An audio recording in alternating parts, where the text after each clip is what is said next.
Hello, my name is Cecil, and I'm reading the book of 1 John with the Message translation.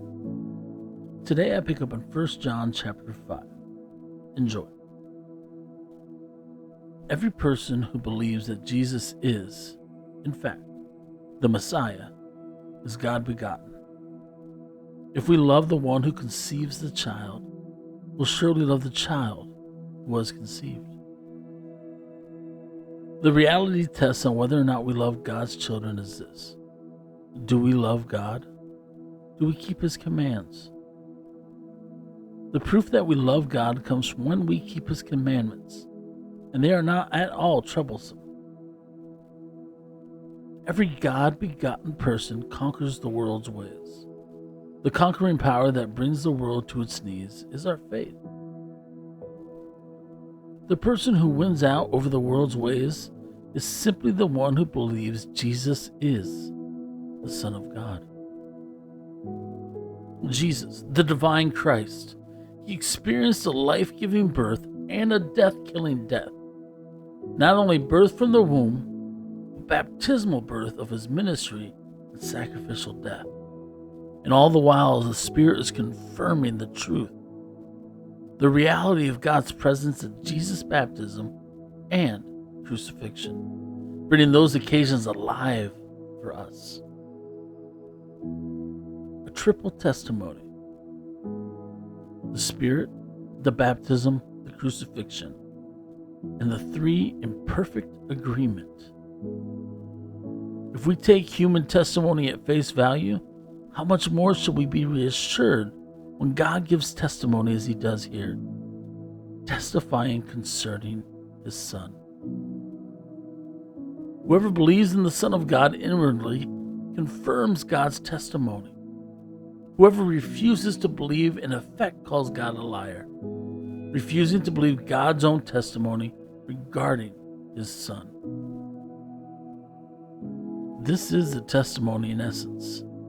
God gave us eternal life.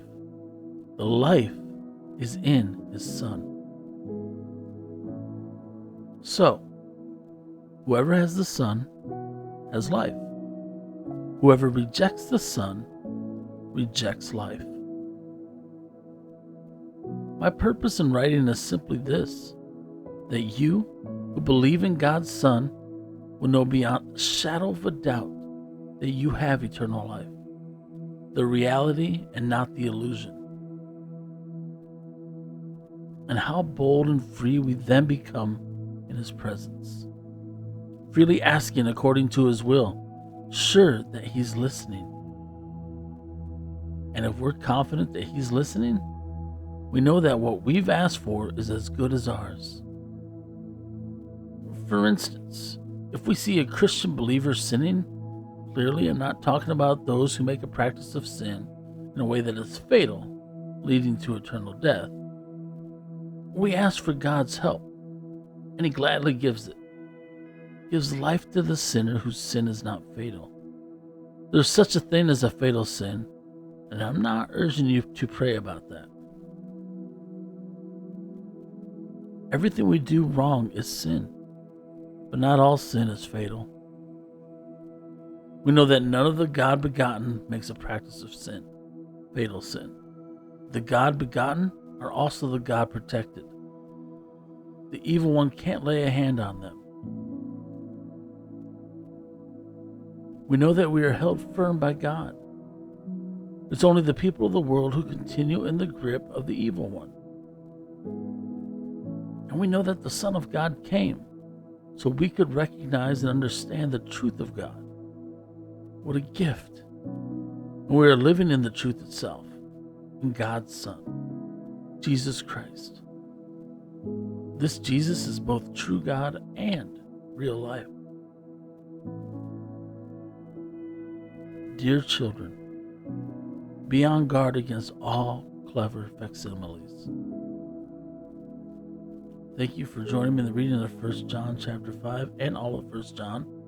Please come back tomorrow as we begin 2 John. Have a great day.